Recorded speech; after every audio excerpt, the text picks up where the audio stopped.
आहों और सिसकियों में डूबा ये वो बदकिस्मत खानदान है जिसके 3 माह के मासूम बच्चे को लोड शेडिंग के अफरियत ने जकड़ लिया। मासूम अरसलान पैदाइशी तौर पर थोड़ा कमज़ोर तो था, लेकिन शदीद हब्स और गर्मी में बिजली ना होना इसकी मौत का सबब बन गया।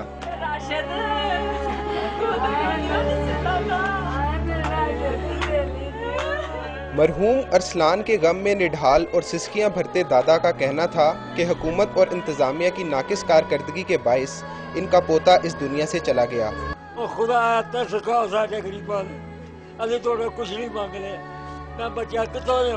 हब्स और शदीद गर्मी के आलम में बिजली ना होना एक आफत से कम नहीं। अरसलान के वर्सा का कहना है कि वो गरीब और बेबस हैं और अपना मामला इंसाफ के लिए खुदा पर छोड़े हैं। कैमरामैन मोहम्मद उस्मान के साथ उस्मान खान, डॉन न्यूज़, लाहौर।